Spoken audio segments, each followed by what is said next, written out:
I'll preview my one shining moment early here. AJ Allmendinger didn't have a single DNF all year, only had 5 races outside of a top 10 all season, but 2 of those 5 came in the round of 8, and that ultimately kept him out of a championship 4. So I guess we'll do a follow up here. I guess, Brandon, we can go to you first. We asked Kobe on the wrap up show or on the Encore show last week, do you have a problem with Allmendinger missing the championship 4? What's your reaction to seeing those numbers and knowing that Allmendinger's season was capped out at a 5th place points finish? Yeah, Chrome Diesel, I got to stick with you there. It doesn't sit very well when you see the numbers sitting there. Fifth, and he finished 5th in final points. I mean, but yet he had a stellar season, arguably better than 3 of the other 4 drivers in the championship 4. So this is one of those flaws that I think NASCAR doesn't like to talk about in their playoff format.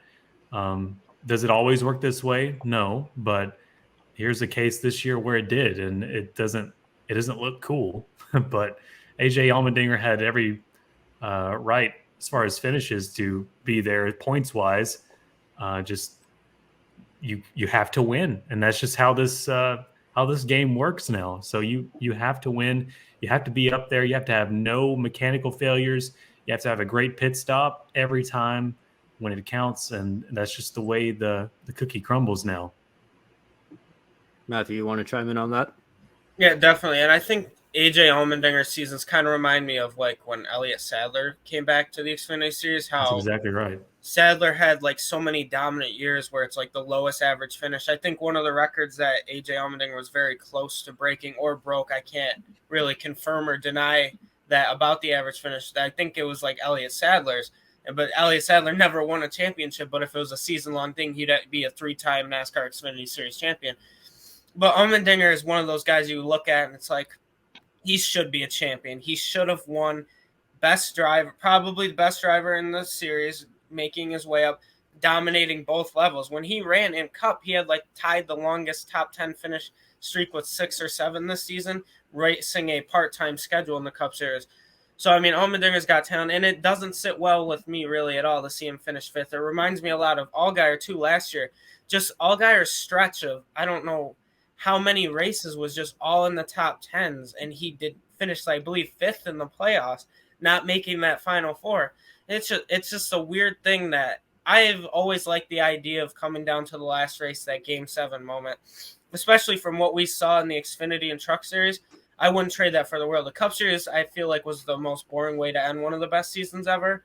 But in terms of the Xfinity and Trucks, it was great. But for AJ having that low of a finish and only finishing in 5th in points, it's kind of stupid, in my opinion, because of just what he's done since he's come back into the Xfinity Series, and to be not even rewarded for that, just finishing 5th. I think it's kind of dumb, I guess, in my opinion. Obviously, these are all my opinions. Don't take it too seriously. It's okay. I say a lot of things are dumb around here. You can say it here. I think a lot of people share those opinions as well. Kobe, I know on last week's show we were talking about this very subject, and you were talking about how difficult of a break it was for Allmendinger to miss out on a championship 4. Just seeing those average finish numbers just further drive that point home for you.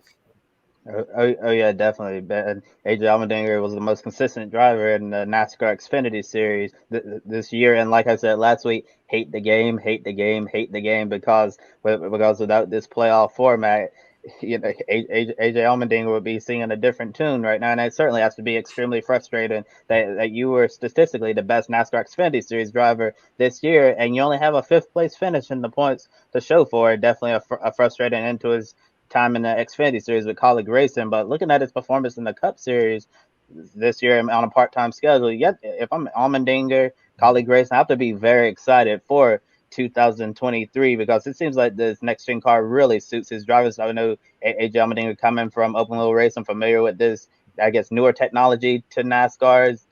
Also in sports car racing as well. We know AJ's had a lot of success in that discipline of racing as well. I think this new car, and considering the equipment that Colleague has, I think that they certainly have some work to do, to try to improve their equipment in the Cup Series. But I think the car that Allmendinger is in right now is certainly a lot better than what the JTG Daugherty car he was in. So I think he should be very excited for next year, especially, since we got road courses, street courses on the schedule next year. He could easily, win several of those, and don't count him out on short tracks. I was actually surprised to see how well he ran at Homestead. He was up there battling for the win in the final laps, which is something I did not expect at all. I know, Ben, on previous shows we were talking about AJ Allmendinger potentially making a deep playoff run in 2023, making it to the round of 8, and I actually think that's a legitimate possibility that we could see AJ Allmendinger go that far.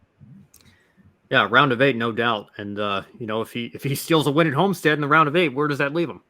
He'll be fighting for a Cup Series championship at Phoenix. I mean, it's unthinkable when you think of how the JTG Doherty tenure ended. Where he is now is just nothing short of incredible.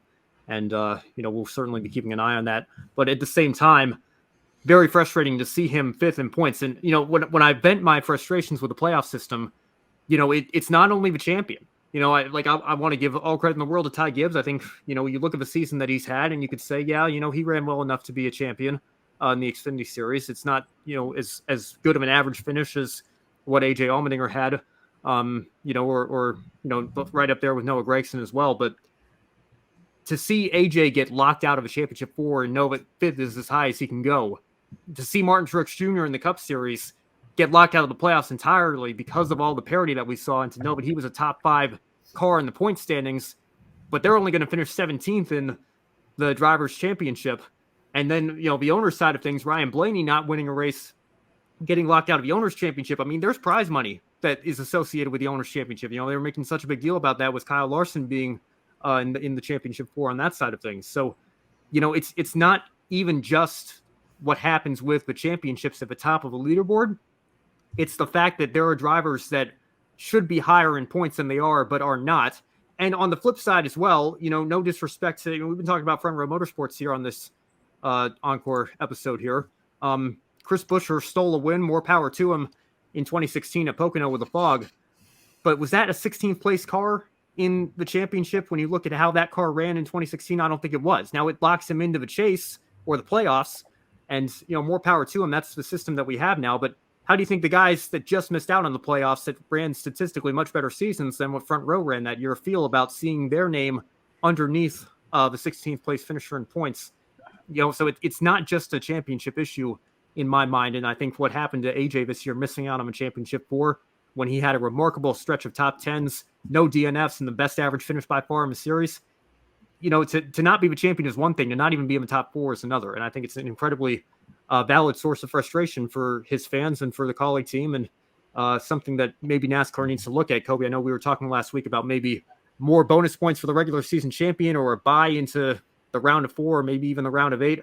I think there's still some tweaking that needs to be done with this playoff format if we're going to double down on it and insist on not going back to a regular season championship or not a 10-race chase like we had in the past. I think the earliest we could see a change there is probably when the new TV deals come in 2025, and who knows what the sport will look like then.